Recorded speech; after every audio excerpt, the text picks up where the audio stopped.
I'm 70 years old now. I've been retired for nearly a decade, and if there's one truth I've learned in these quiet years, it's this. Life doesn't stop when the job ends, but living, truly living, takes effort. It takes choice. After retirement, it's easy to let things slip away without noticing. Your passions, your routines, your voice, even your joy. But I've come to realize there are 9 things you should never give up, no matter how old you are. These are not just habits. They are lifelines. They're what keep your spirit awake when the world grows quieter. And today, I want to share them with you, not as a lecture, but as a friend. Because if you're anything like me, you've had days where you wondered, is this all there is now? I'm here to tell you, there is more, much more, but only if you hold on to the right things. So stay with me. Let's talk about the 9 things that still matter, maybe now more than ever. 1. Don't give up on what makes your heart come alive. At 70 years old, I've learned that staying alive isn't just about keeping your heart beating. It's about keeping it burning. And for that, you need to hold on to what lights you up inside. When I was young, I used to draw. Nothing fancy, just pencil on paper. I'd sketch trees, cars, faces, anything that caught my eye. It made the hours fly by.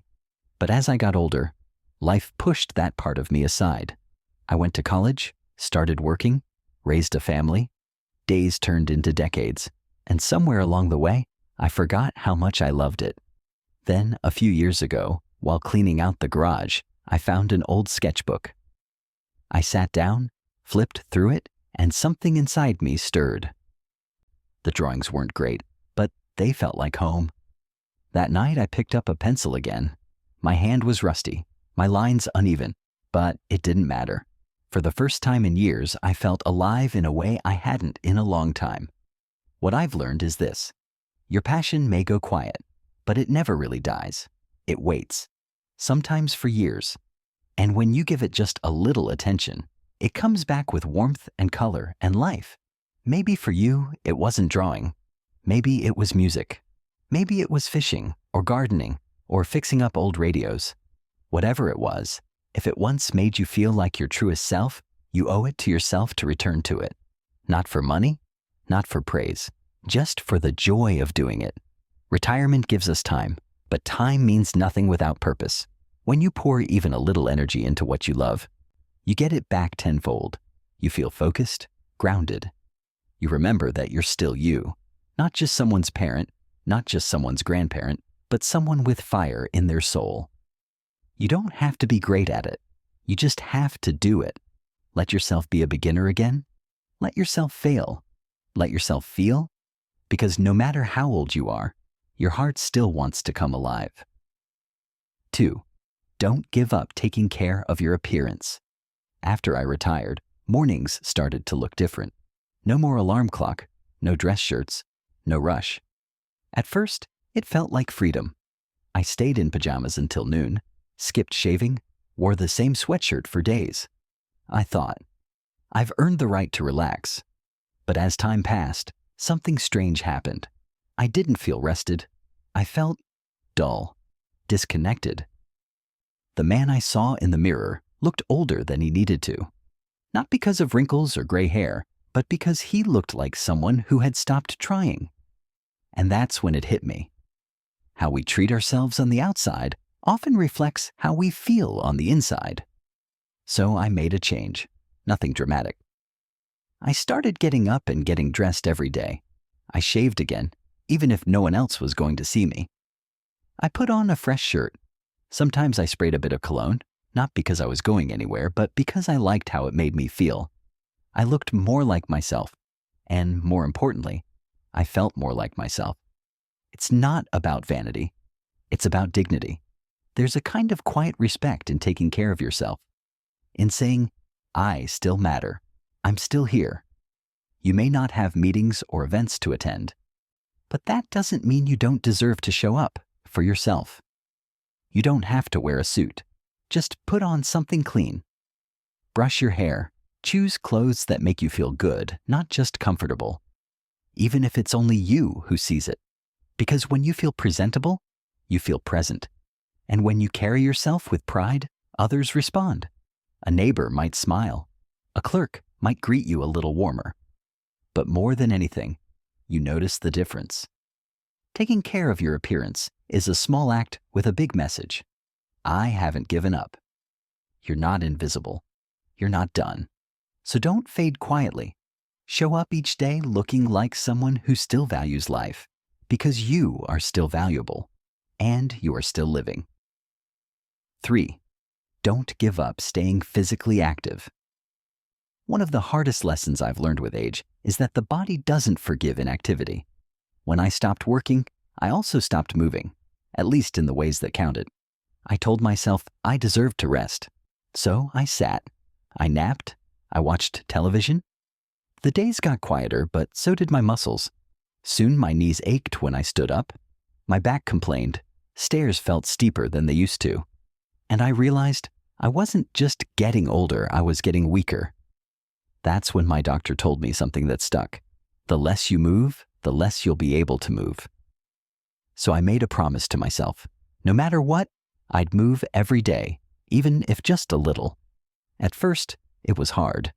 10 minutes around the block left me winded, but I kept going. I stretched while waiting for the kettle to boil. I walked the aisles at the grocery store slowly, but on purpose. I took the stairs instead of the elevator when I could. And you know what?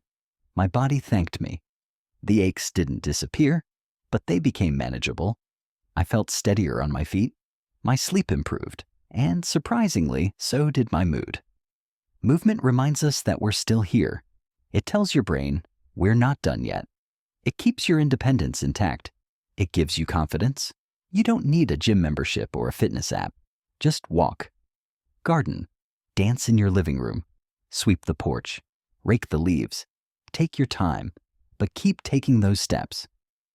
Some days I don't feel like it, but I do it anyway, because I know what happens when I don't. And I know what happens when I do. I feel capable. I feel proud. I feel alive. Your body may not be what it once was, but it's still yours and it's still worth caring for. So move. Slowly, gently, but consistently. You're not trying to be young again. You're trying to stay you, strong, steady, and still standing. 4. Don't give up reaching out to others. There's something about retirement that nobody tells you. It's not just the slowing down, it's the silence. When I first stopped working, I didn't think much of it. No more meetings, no more rushing out the door. Finally, peace and quiet. But after a few months, the quiet became something else. The phone stopped ringing. The doorbell didn't chime. My calendar was blank. At first, I thought maybe people were just busy. And they were. My kids had their lives. My friends had their routines, and some had passed on. I kept waiting for someone to call, to drop by, to say, "Hey, how are you doing?" But eventually, I realized something. Connection is a two-way street. And just because I'm older doesn't mean it's not my job to keep the conversation going. So I started small. I called my brother, then an old friend I hadn't spoken to in years. I sent a letter, yes, a real letter to my cousin. I waved at neighbors I used to ignore. And something happened. People responded. Slowly, those connections I thought were gone began to flicker back to life. We talk a lot about staying healthy, but we forget that loneliness is just as dangerous as any illness. It creeps in quietly and eats away at you. It makes your world smaller, and it doesn't take much to push it back. A phone call, a coffee chat, a shared memory. Reaching out doesn't mean waiting for others to make the first move. It means making room in your day, even just once a week, to remind someone you're still here. And to remind yourself that they are, too. Now, every Sunday evening, I make it a habit. I call one person. It's my version of church. I don't always have a big reason. Sometimes I just say, "I was thinking about you." And almost every time the other person says, "I'm so glad you called." Don't underestimate what your voice can mean to someone else, and don't underestimate what their voice can mean to you. You're never too old to reconnect. You're never too far gone to rebuild a friendship. And you're certainly never too proud to say, I miss you. So don't give up on people, even if they've been quiet for a while, because someone out there is just as lonely, just as hesitant, just as human as you are. 5. Don't give up learning new things. People think that once you hit a certain age, your brain stops being curious, that it just wants to rest. But that's not how it works. Not for me, anyway. At 70, I'm more curious than ever. Maybe it's because I finally have the time, or maybe it's because I've realized how much I still don't know. After I retired, I bought myself a used tablet. Took me 3 days just to figure out how to turn the darn thing on. But once I got the hang of it, it opened a whole new world. I started watching cooking videos, reading articles, even learning how to play chess again after 50 years. I didn't do it to become an expert. I did it because learning something new made my brain feel alive, engaged, awake. I signed up for a local library workshop on birdwatching. I learned the names of birds I had seen my whole life but never truly noticed. I started writing a little, just in a journal. Some of it's just rambling. But some of it is truth I didn't know was in me. Learning doesn't have to be formal. You don't need a degree or a classroom. You just need a sense of wonder and a little patience with yourself. Try a new recipe. Ask your grandson to teach you how to use that app he keeps talking about. Read a book from a genre you never liked before. Watch a documentary about a country you've never been to. The more you learn, the more you remember that the world is still big. And so are you. People my age sometimes say, "Oh, I'm too old for that." I used to say it too. But now I ask myself, why not me? Why should I stop growing just because my hair is gray? Learning is how we stretch, not just our minds, but our sense of self. It reminds us that we are still capable, still engaged, still worth the effort, and it doesn't have to be fast. You can take your time. You can get things wrong. That's part of the beauty of it. What matters is that you stay curious, that you refuse to let your world shrink, because the moment you stop learning is the moment you start fading. So read, try, ask, explore, be a beginner again. You might just fall in love with life in a whole new way. 6. Don't give up treating yourself sometimes. For a long time, I thought that putting myself last was a sign of strength. I provided, I worked hard, I gave my time, my energy, my focus to my family and career. And don't get me wrong, I do it all again. But after retirement, I found myself stuck in that same mindset. I wasn't working anymore, but I still felt like I didn't deserve to slow down or enjoy something. Just for me. Then one Saturday morning, I passed by a small bakery. The smell of cinnamon and fresh bread hit me like a memory. I walked in, bought a warm pastry, sat down by myself and took a bite. It was simple, but it was perfect. That one small moment reminded me, I'm allowed to enjoy life too. Now every Saturday I go back. Sometimes I bring a book. Sometimes I just sit. It's become my little ritual. A way of saying, you matter too. Treating yourself doesn't mean spending a fortune.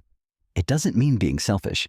It just means giving yourself permission to feel good, even in small ways. Wear that sweater you love, even if it's not the season. Light that candle you've been saving. Watch a movie you've seen a dozen times because it still makes you smile. You don't have to earn rest. You don't have to justify joy. We live in a world that tells us to always be productive, but rest is productive. Pleasure is necessary. Small comforts are not luxuries. They are part of what makes life worth living. I still make dinner for myself, even when I eat alone. I still play my favorite music in the evening. I still sit out on the porch when the sky turns gold. Not because I have to, but because these little things remind me I'm alive. So please, don't forget yourself. Don't wait for someone else to say you deserve it. You've lived through decades of sacrifice, worry, work. Now give yourself moments of peace, of pleasure, of lightness. Not because you've earned it, though you have, but because life isn't just about surviving. It's about enjoying the parts that make you smile for no reason at all. And those small moments, they add up to a beautiful life. 7. Don't give up saying what you feel. There's something I've learned in these later years. Silence can become a habit, and not always a good one. When I was younger, I didn't always say what I felt. I was raised to keep my emotions in check, especially as a man. We were taught to be strong, steady, not too soft. I didn't say I love you as often as I should have. I didn't always speak up when something hurt, and I carried a lot inside, thinking I was doing the right thing. But getting older changes how you see things. Time starts to feel more precious. Moments feel more fleeting. And suddenly, all those things you meant to say, you realize you might not get another chance. That's when I made a promise to myself. I wouldn't leave my feelings unsaid anymore. Now I tell my children that I'm proud of them, without waiting for a big moment. I thank my friends for simply being there. I let myself cry when something touches me, even if no one's watching. And if something hurts me, I don't bottle it up. I speak gently, but honestly. Saying what you feel isn't weakness. It's wisdom. It's knowing that your voice matters, that your experience means something, and that people deserve to hear the truth from you before it's too late. I wrote a letter to my son recently. Nothing fancy. Just a few paragraphs to tell him what I admire about the man he's become. He called me the next day and said, "Dad, I didn't know you felt that way." That moment, it did something for both of us. It brought us closer. It healed something unspoken. The truth is, we assume others know how we feel, but they don't. And the older we get, the more important it is to leave nothing unsaid. So, speak. Share the compliment. Admit the regret. Offer the apology. Express the love. Say what's on your heart, not in a rush, but in your own time, your own voice. Don't give up on your feelings. They are the most human part of you.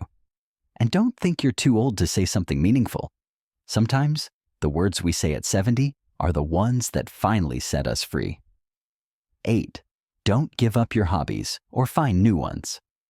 One of the biggest gifts of retirement is time. But time without purpose can quietly turn into emptiness. That's why I believe in having hobbies. Small joys that give structure to the day and a reason to smile.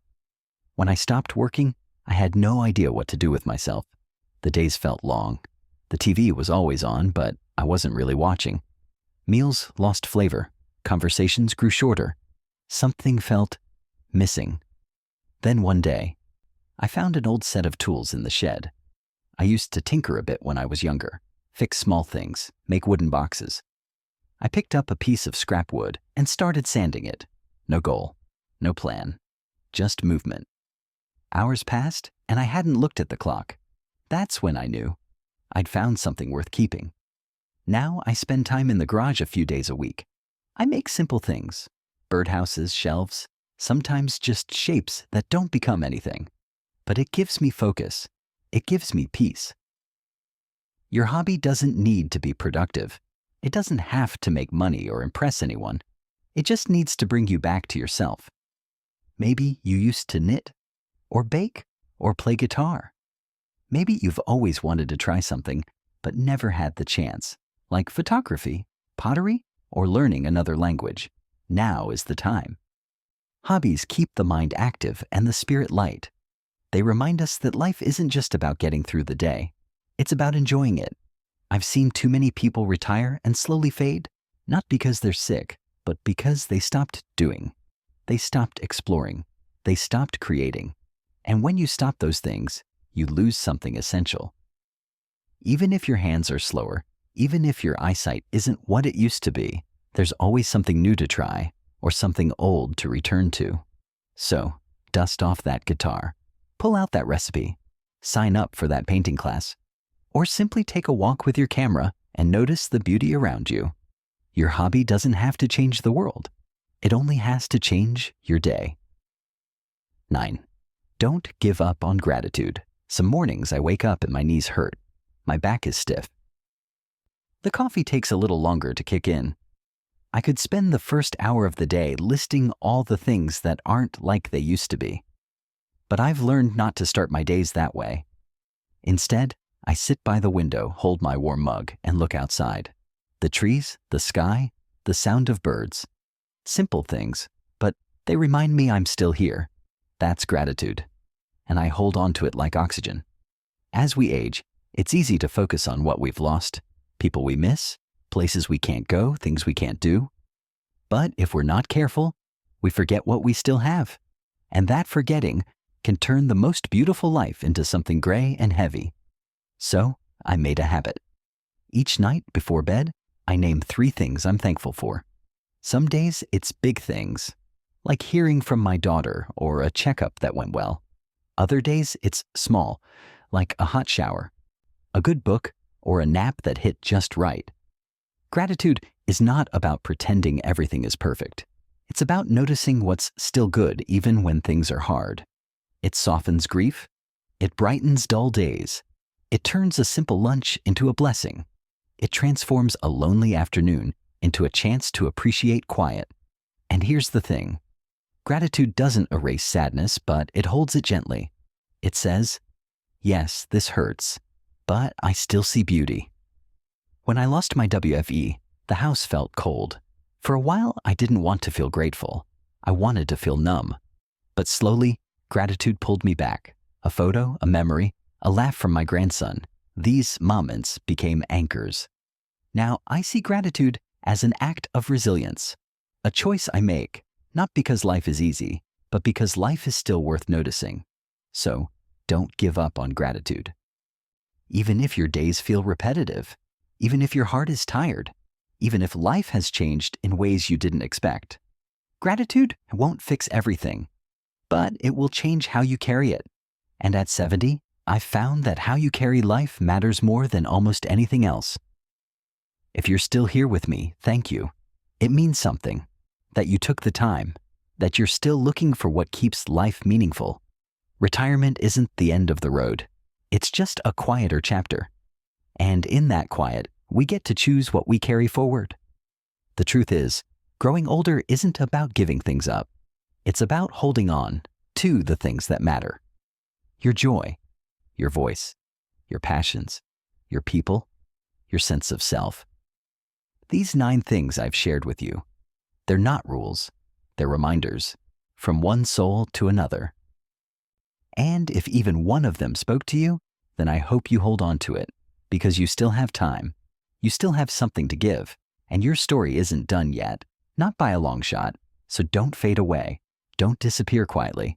Keep showing up, for your life, for yourself, and for the people who still need you more than you think.